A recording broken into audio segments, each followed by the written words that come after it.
사무엘상 26장 1절로 25절 말씀입니다. 한 절씩 교독하고 마지막 절은 함께 읽습니다. 제가 먼저 읽겠습니다. 10사람이 기브아에 와서 사울에게 말하여 이르되 다윗이 광야 앞 하길라산에 숨지 아니하였나이까 하매 사울이 일어나 광야에서 다윗을 자르려고 이스라엘에서 택한 사람 3,000명과 함께 광야로 내려가서 사울이 광야 앞 하길라산 길가에 진친이라 다윗이 광야에 있더니 사울이 자기를 따라 광야로 들어옴을 알고 이에 다윗이 정탐꾼을 보내어 사울이 과연 이룬 줄 알고 다윗이 일어나 사울이 진친 곳에 이르러 사울과 넬의 아들 군사령관 아브넬이 머무는 곳을 본즉 사울이 진영 가운데 누웠고 백성은 그를 둘러 친쳤더라. 이에 다윗이 햇사람 아히멜렉과 수리아의 아들 요압의 아우 아비새에게 물어 이르되 누가 나와 더불어 진영에 내려가서 사울에게 이르겠느냐 하니 아비새가 이르되 내가 함께 가겠나이다. 다윗과 아비새가 밤에 그 백성에게 나아가 본즉 사울이 진영 가운데 누워 자고 창은 머리곁 땅에 꽂혀 있고 아브넬과 백성들은 그를 둘러 누웠는지라. 아비새가 다윗에게 이르되 하나님이 오늘 당신의 원수를 당신의 손에 넘기셨나이다.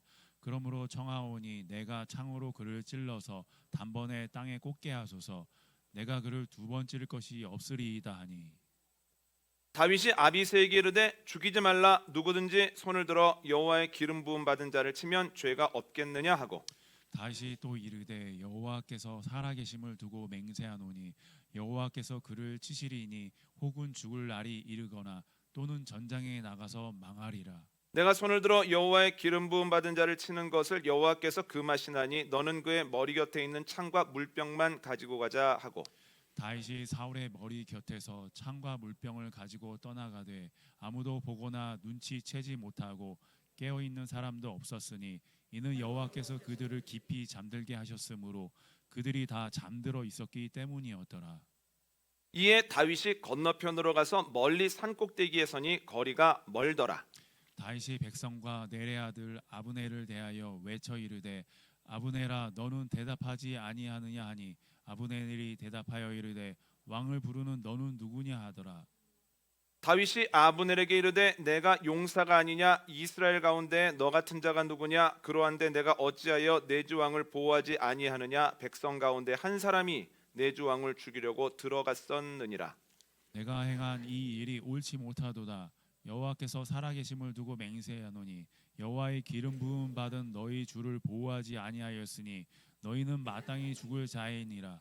이제 왕의 창과 왕의 머리 곁에 있던 물병이 어디 있나 보라 하니 사울이 다윗의 음성을 알아듣고 이르되 내 아들 다윗아 이것이 내 음성이냐 하는지라. 다윗이 이르되 내 주 왕이요 내 음성이니이다 하고 또 이르되 내 주는 어찌하여 주의 종을 쫓으시나이까. 내가 무엇을 하였으며 내 손에 무슨 악이 있나이까. 원하건대 내 주 왕은 이제 종의 말을 들으소서. 만일 왕을 충동시켜 나를 해하려 하느니가 여호와시면 여호와께서는 제물을 받으시기를 원하나이다마는 만일 사람들이면 그들이 여호와 앞에 저주를 받으리니 이는 그들이 이르기를 너는 가서 다른 신들을 섬기라 하고 오늘 나를 쫓아내어 여호와의 기업에 참여하지 못하게 함이니이다. 그런즉 천하건대 여호와 앞에서 먼 이곳에서 이제 나의 피가 땅에 흐르지 말게 하옵소서. 이는 산에서 메추라기를 사냥하는 자와 같이 이스라엘 왕이 한 벼룩을 수색하러 나오셨음이다. 사울이 이르되 내가 범죄하였도다. 내 아들 다윗아 돌아오라. 내가 오늘 내 생명을 귀하게 여겼은즉 내가 다시는 너를 해하려 하지 아니하리라. 내가 어리석은 일을 하였으니 대단히 잘못되었도다 하는지라. 다시 대답하여 이르되 왕은 창을 보소서. 한 소년을 보내어 가져가게 하소서. 여호와께서 사람에게 그의 공의와 신실을 따라 갚으시리니 이는 여호와께서 오늘 왕을 내 손에 넘기셨을 때 나는 손을 들어 여호와의 기름 부음을 받은 자 치기를 원하지 아니하였음이니이다. 오늘 왕의 생명을 내가 중히 여긴 것 같이 내 생명을 여호와께서 중히 여기셔서 모든 환난에서 나를 구하여 내시기를 바라나이다 하니라. 함께 하겠습니다. 사울이 다윗에게 이르되 내 아들 다윗아 내게 복이 있을지로다. 내가 큰 일을 행하겠고 반드시 승리를 얻으리라 하니라. 다윗은 자기 길로 가고 사울은 자기 곳으로 돌아가니라. 아멘. 지난주에 나누었던 것처럼 다윗도 우리와 같은 죄인입니다. 그래서 죄가 그 마음속에 도사리고 있다가 상황과 조건이 되자 그것이 죄된 행동으로 변하려 합니다. 그런데 하나님께서 도우시자 다윗이 신앙인의 저력을 보이는데, 아비가일을 통한 하나님의 음성을 듣자 죄 지으면 안 되겠다, 여기서 멈춰야 되겠다 결단을 합니다. 그리고 오늘 본문을 보면 악한 씨앗을 뿌리는 사울에게 또다시 의의 씨앗을 뿌린다는 거예요. 오늘 본문 내용을 다시 한번 정리해 보도록 하겠습니다. 10사람이 사울에게 와서 말합니다. 다윗이 광야 앞 하길라 산에 숨어 있습니다. 빨리 내려오소서. 이에 사울이 3,000명의 군사를 이끌고 다윗을 잡으러 갑니다. 이에 대한 이야기를 다윗이 듣고 정탐꾼을 보내보니 정말로 사울이 자기 잡으러 내려온 거예요. 그래서 아비새와 함께 저녁에 그를 정탐을 하고 보고 있는데, 진영이 있고 그 진영 가운데 사울이 누워 있습니다. 잠들어 있죠. 이 모습을 보고 옆에 있던 아비새가 다윗에게 이야기를 합니다. 하나님께서 주신 기회입니다. 제가 창을 들어 원수를 치고 오겠습니다. 그랬더니 다윗이 허락하지 않습니다. 하나님께서 기름 부으신 자를 죽이는 것은 나에게뿐만 아니라 너에게도 죄다. 그런데 여러분, 왜 사울을 죽이는 것이 죄가 될까요? 한번 읽어볼까요? 오늘 본문 9절과 10절입니다. 오늘 본문 9절 10절 함께 있습니다. 시작. 다윗이 아비새에게 이르되 죽이지 말라. 누구든지 손을 들어 여호와의 기름 부음 받은 자를 치면 죄가 없겠느냐 하고, 다윗이 또 이르되 여호와께서 살아계심을 두고 맹세하노니 여호와께서 그를 치시리니 혹은 죽을 날이 이르거나 또는 전장에 나가서 망하리라. 아멘. 하나님이 기름 부으셔서 사울을 왕의 자리에 두셨습니다. 그런데 시간이 가면서 사울이 왕의 자리가 자기 것이라고 착각을 하죠. 그래서 하나님이 주신 많은 권한들을 자신만을 위해서 사용합니다. 그렇다면 왕의 자리와 많은 권한을 맡기신 하나님께서 사울에게 책임을 물으시겠죠. 자세한 것은 알 수 없지만 다윗이 뭐라고 이야기를 하냐면, 갑자기 죽음에 이르거나 전쟁터에서 패배함으로 그 책임을 지게 하실 거다, 이렇게 생각을 합니다. 그렇다면 다윗이나 아비새의 손에 피를 묻히는 건 뭐에 대한 불신입니까? 하나님이 세우신 자의 행동을 다 보고 계시다가 하나님이 책임을 물으실 것이다 라고 하는 하나님의 하실 일에 대한 불신이기 때문에 다윗이나 아비새의 손에 피를 묻히는 것은 죄다라고 하는 거죠. 아비새가 다윗의 말을 듣고 순종합니다. 사울에게 가서 그의 머리맡에 있는 창과 물병을 가지고 다윗에게 옵니다. 다윗이 그것을 받아가지고 거리가 좀 떨어져 있는 산꼭대기에 올라가서 사울을 호위하는 군사령관 아브넬의 이름을 부릅니다. 아브넬아, 아브넬아, 너의 임무가 무엇이냐? 네가 왕을 보호하는 것이 임무로 삼고 있지 않느냐? 그런데 너는 불충해서 왕을 지키지 못했다. 너는 죽어 마땅하다. 아브넬에게 막 뭐라고 하거든요. 그 이야기를 듣고 사울이 일어납니다. 내 아들 다윗이냐? 그랬더니 다윗이 이렇게 얘기를 하는 거예요. 저는 악을 행한 적이 없습니다. 그런데 어찌 여전히 저를 쫓으십니까? 제가 왕을 위해하려고 한다는 말 듣지 마십시오. 그런 말 하는 사람들 조심하십시오. 이번에도 제가 왕을 죽일 수 있는 기회를 가졌었습니다. 이걸 보십시오 하면서 창과 물병을 보여주는 거예요. 그러나 저는 그렇게 하지 않았습니다. 사울이 감동해서 이렇게 말을 합니다. 너는 큰 복을 받을 거다. 네가 큰 일을 행할 거다. 너는 반드시 승리하고야 말 것이다. 이 이야기를 나눈 후에 다윗과 사울이 각자의 길을 걸어갔다라고 하는 것이 오늘 본문에 나오는 내용이라는 거예요. 오늘 본문을 보면 사울과 다윗의 공통점이 있고 차이점이 있는데, 공통점은 이것입니다. 두 사람 모두 행하기 어려운 일을 만났다라고 하는 겁니다. 여러분, 사무엘상 24장에서 다윗이 악한 밭 사울에게 의의 씨앗을 뿌렸을 때 사울이 이에 대해서 알고 감탄하며 했던 이야기 기억나십니까? 사무엘상 24장 한번 찾아보실까요? 사무엘상 24장 20절로 21절입니다. 다 찾으셔야 합니다. 사무엘상 24장 20절로 21절 말씀 함께 읽습니다. 시작. 보라, 나는 내가 반드시 왕이 될 것을 알고 이스라엘 나라가 내 손에 견고히 설 것을 아노니 그런즉 너는 내 후손을 끊지 아니하며 내 아버지의 집에서 내 이름을 멸하지 아니할 것을 이제 여호와의 이름으로 내게 맹세하라 하니라. 아멘. 홀린 듯이 이렇게 얘기를 합니다. 네가 나보다 의롭다. 나는 너를 학대하였는데 너는 나를 선대하였구나. 너는 반드시 왕이 될 거다.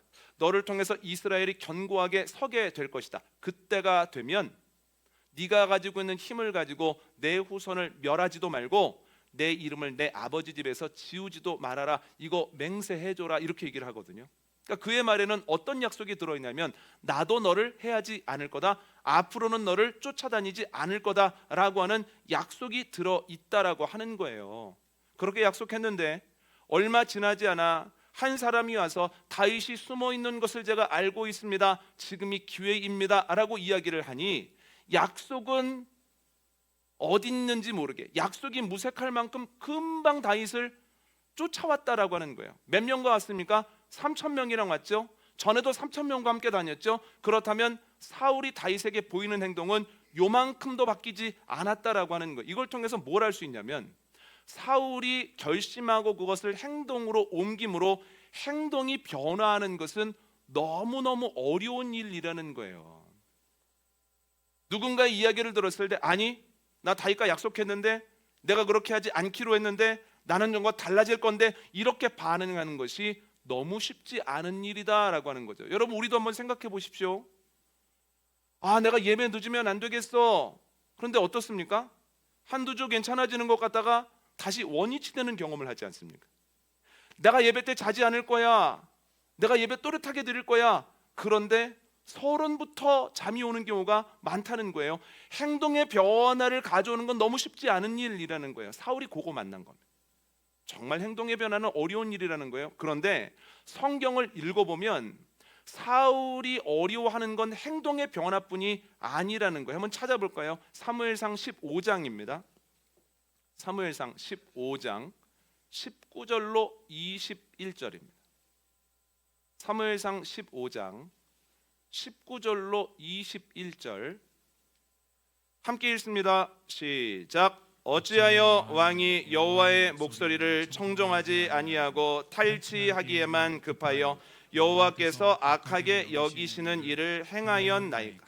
사울이 사무엘에게 이르되 나는 실로 여호와의 목소리를 청종하여 여호와께서 보내신 길로 가서 아말렉 왕 아각을 끌어왔고 아말렉 사람들을 진멸하였으나 다만 백성이 그 마땅히 멸할 것 중에서 가장 좋은 것으로 길갈에서 당신의 하나님 여호와께 제사하려고 양과 소를 끌어왔나이다 하는지라. 아멘.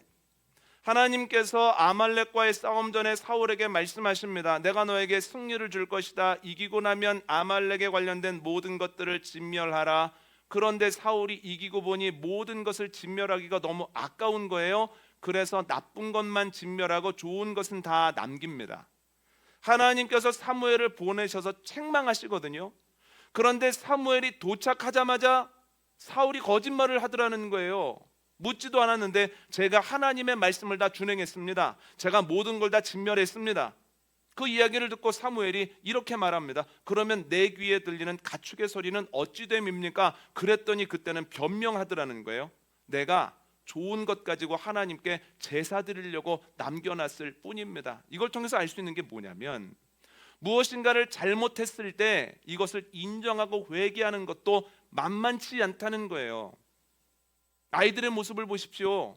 무엇인가를 얘기하면 어떤 반응을 보입니까?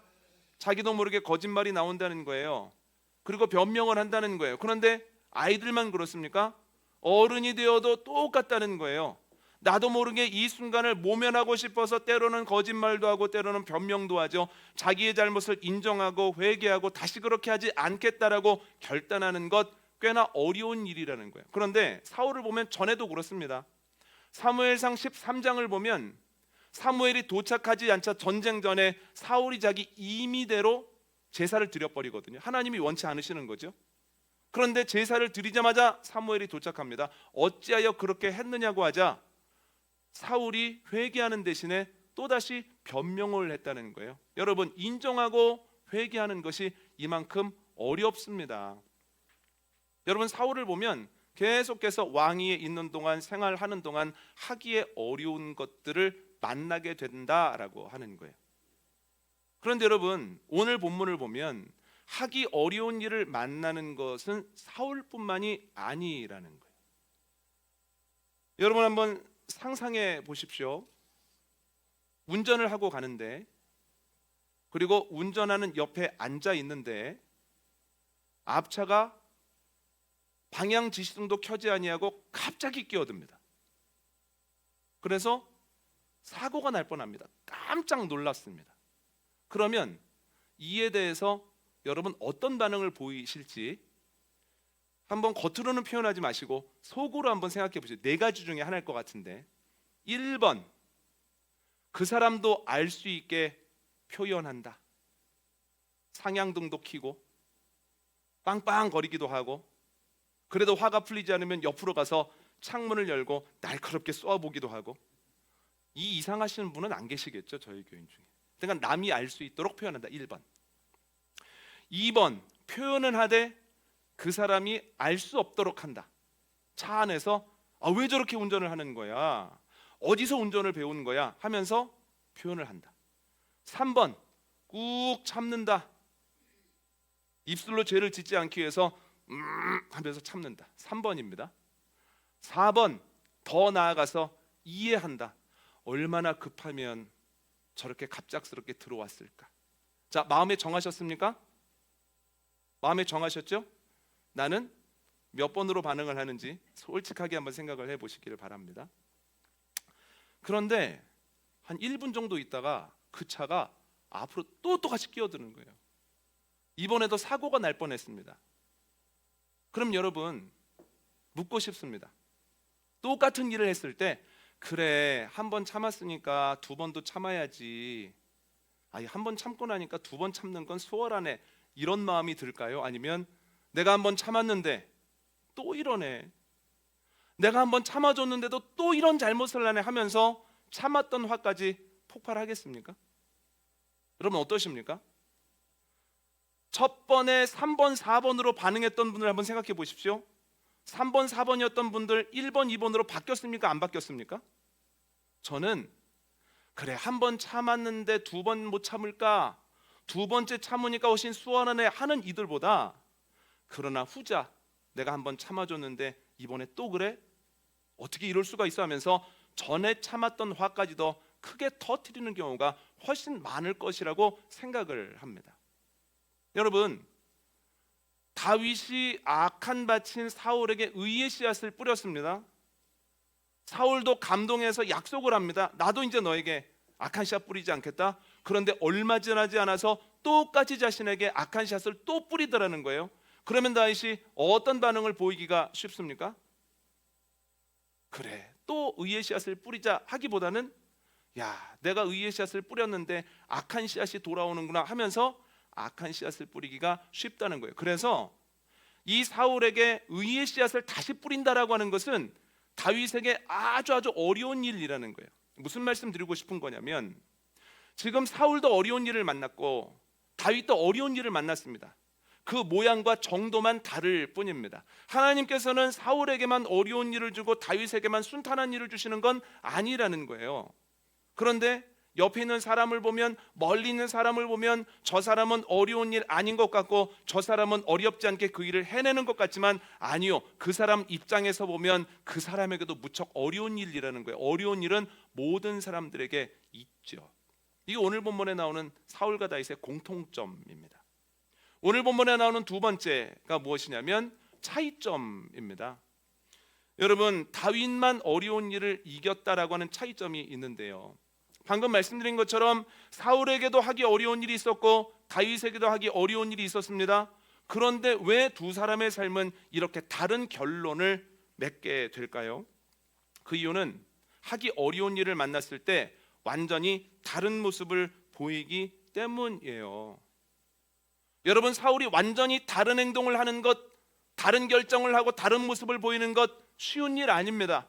그래서 10사람이 와서 다윗이 있는 것을 알게 되었다고 이번이 기회라고 이야기할 때 그의 행동이 변하지 않았다라고 하는 거예요.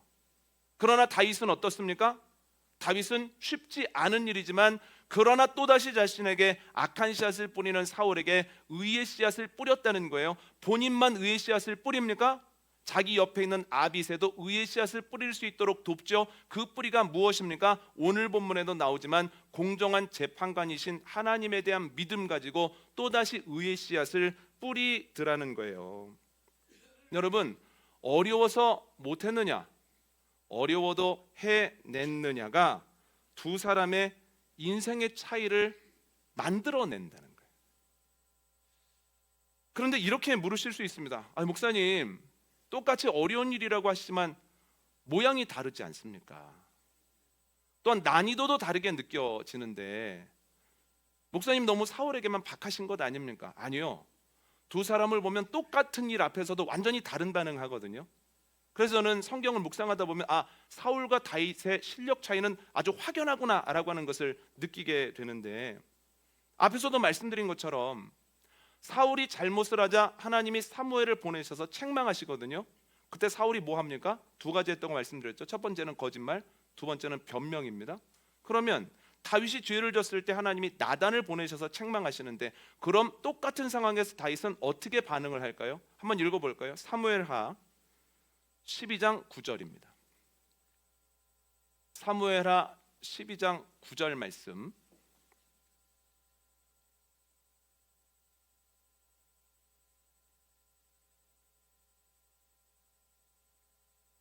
함께 있습니다. 시작.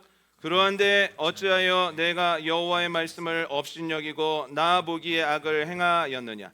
내가 칼로 햇사람 우리아를 치되 암몬 자손의 칼로 죽이고 그의 아내를 빼앗아 내 아내로 삼았도다. 아멘. 책망하시죠? 이에 대한 반응이 13절 앞부분입니다. 함께 읽습니다. 시작. 다윗이 나단에게 이르되 내가 여호와께 죄를 범하였노라 하매. 아멘. 책망을 듣자마자 다윗이 어떻게 반응을 합니까? 거짓말을 하는 것도 아니고 변명을 하는 것도 아니고 바로 자신의 죄를 인정하고 회개하는 가운데에서 눈물을 흘리면서 주님께 무릎을 꿇었다라고 하는 거예요. 똑같이 책망을 받았는데 사울의 반응과 다윗의 반응이 다르죠. 사울은 하기 어렵기 때문에 못한 거고 안 한 거고, 다윗은 어렵지만 그래도 해냈다라고 하는 거죠. 이것이 두 사람 사이의 차이고 이것이 그들 사이의 차이점을 만들어내는 그 갈림길이었다라고 하는 거예요. 여기서만 그런가? 그렇지 않습니다. 두렵고 힘들 때는 어떤 모습을 보이는가? 사무엘상 28장을 보면 사울이 블레셋과의 전투를 앞두고 굉장한 두려움을 느낍니다. 블레셋의 군대 숫자가 엄청나게 많았거든요. 그래서 하나님께 나가 기도합니다. 그런데 하나님이 어떤 방법으로도 대답을 하지 않으시는 거예요. 그때 사울이 어떻게 하냐면 부하들에게 나를 위해 신접한 여인을 좀 데리고 와라, 무당 좀 어디서 구해와라, 한번 들어보자, 이렇게 얘기를 한다는 거예요. 여러분, 그런데 그 다음 장인 사무엘상 30장을 보면 다윗도 크게 다급했거든요. 그런데 그가 다급할 때, 어려울 때 어떤 모습을 보이는가? 한번 읽어볼까요? 사무엘상 30장 6절과 7절입니다.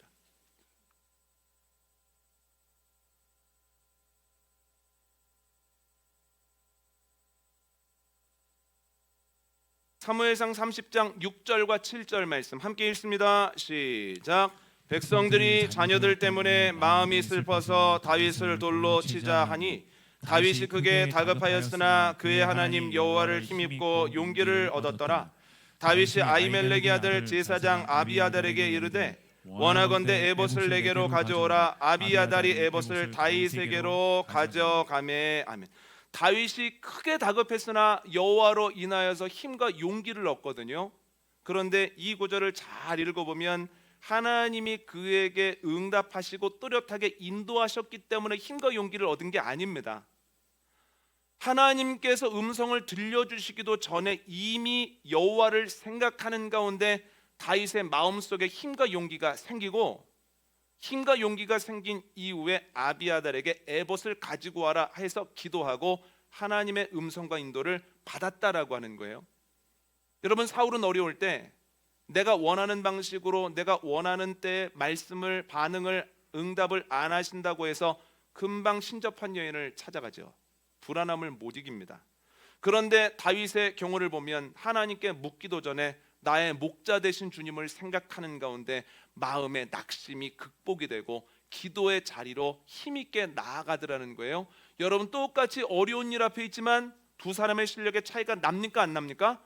실력이 난다라고 하는 거예요. 누차 말씀드리지만 모든 이들에게는 상황마다 모양은 달라도 각자에게 어렵게 버겁게 느껴지는 행하기 어려운 일들이 있습니다. 그래서 중요한 것은 하기 어려운 일들의 유무가 아니라 그 어려운 일들의 극복 여부가 중요하다라는 거예요. 저 사람 편안해 보이고 저 사람 쉽게 하는 것 같아도 그에게도 어려운 일이고 그도 그 일을 하기 위해서는 몸부림을 쳤다라고 하는 거예요. 그래서 그 어려운 일을 극복했느냐 그렇지 못했느냐가 훨씬 더 중요하죠. 그런데 여러분, 사울은 어렵기 때문에 못하고 다윗은 어려워도 하지 않았습니까? 그때 나타나는 현상이 뭐냐면 하나님께서 다윗을 통해서 일을 하시더라는 거예요. 하나님은 어려워도 극복한 다윗을 통해서 이스라엘을 세우시고 하나님의 뜻을 사람들에게 펼치셨다라고 하는 거죠. 그래서 하나님은 어려워서 못해요, 어렵기 때문에 못했어요 하는 사람이 아니라 어려워도 주님께 힘과 용기를 얻어 해내는 사람들을 통해서 하나님의 나라를 확장시키시죠. 여러분, 우리가 이 땅에 살아가면서도 하나님을 바라보며 사는 거 쉽지 않습니다. 그러나 이 땅에 살아가면서도 우리의 시선을 자꾸만 하늘에 둘 때에 우리의 시민권이 어디에 있는지를 기억하게 된다는 거예요. 사람들의 말이 여기저기 오가는 가운데에서도 하나님의 말씀을 붙드는 것, 하나님의 말씀을 따르는 것이 쉽지 않습니다. 그러나 하나님의 음성을 듣고 하나님의 음성을 붙잡아야만 우리가 우왕좌왕하지 아니하고 바람에 나는 겨와 같이 되지 아니하고 시냇가에 심겨진 나무처럼 뿌리를 내리고 열매를 맺을 수 있다라고 하는 겁니다. 의의 씨앗을 뿌리는데 악한 씨앗으로 돌아옵니다. 그러면 의의 씨앗을 뿌리기가 쉽지 않지만 그러나 어려워도 할 때 하나님이 그를 통해서 하나님의 나라를 확장시키신다는 거예요.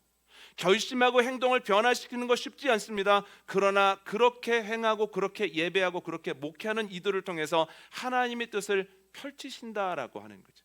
그래서 여러분, 저희가 어렵지만 해야 되는 이유는 그럴 때 하나님이 나를 통해서 일하시기 때문이에요.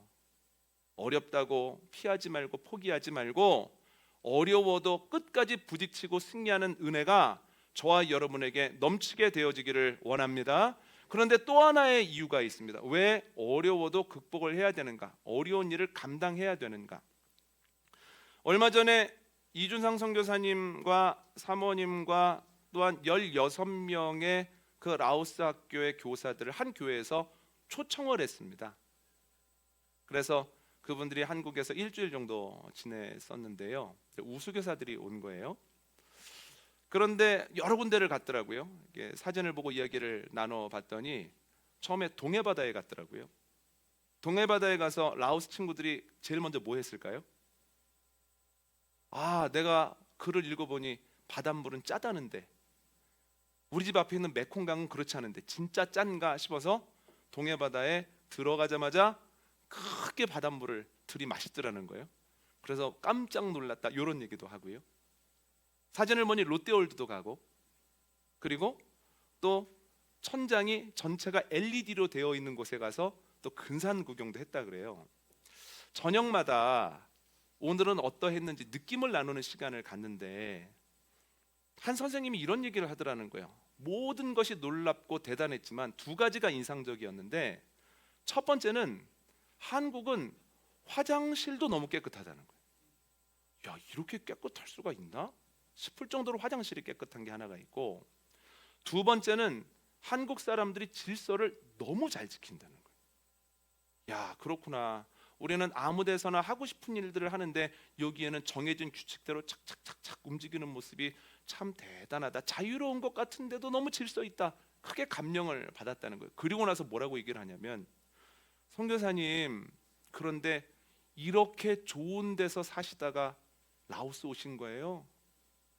이렇게 깨끗한 화장실을 사용하시다가 저희 동네에 와서 그렇게 더러운 곳에서 생활하신 거예요.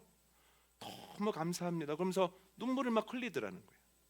여러분, 이렇게 좋은 곳에 있다가 우리 라오스에 와서 이렇게 어려운 환경에서 사셨었구나. 그런데도 묵묵하게 지내셨구나. 그 이야기를 하면서 그 라오스 선생님이 그 선교사님을 통해서 누구를 떠올릴까요? 예수님 떠올리지 않았겠습니까? 예수님께서 하늘 보좌를 버리시고 그 좋은 것을 버리시고 이 땅에 오신다고 하는 것, 하나님의 아들이라고 하는 그 신분임에도 불구하고 사람들에게 오해받고 멸시받고 미움을 받다가 십자가에 달려 돌아가셨다라고 하는 것이, 이게 너무너무 어려운 일인데 우리 선교사님을 보면 예수님이 생각난다, 이렇게 생각하지 않았겠습니까? 여러분, 어려운 일이죠. 여기에 평안함을 버리고 불편한 곳으로 간다는 것 어려운 일입니다. 그런데 그 어려운 일을 했을 때 누군가가 그를 보면서 예수 그리스도가 어려운 일을 감당했던 그 고난의 여정을 떠올린다는 거예요. 여러분, 우리가 어려운 일을 피하지 아니할 때, 어려운 일임에도 불구하고 이를 악물고 그것을 감당해낼 때, 끝까지 견뎌낼 때, 우리가 사울의 길이 아니라 다윗의 길을 걸어갈 때 우리가 드러낼 수 있는 것, 예수 그리스도의 모습입니다. 나를 통해서 예수님이 저렇게 하셨지, 예수님도 저 길을 가시지, 또한 예수님께서 말씀하셨던 사랑이 이것이지 라고 하는 것을 안다는 거예요. 그래서 우리가 어려운 일을 견딜 때 우리를 통해서 일하시기 때문에, 어려운 일을 견딜 때 우리를 통해서 예수님이 드러나시기 때문에 어려운 일을 해야 그리스도인이라는 겁니다. 이번 한 주간도 어려운 일을 잘 감당하고 그 안에서 열심히 생활함으로써 하나님이 우리를 통해서 일하시고 또한 우리를 통해서 예수 그리스도의 모습이 잘 드러나는 복된 한 주간 되시기를 원합니다.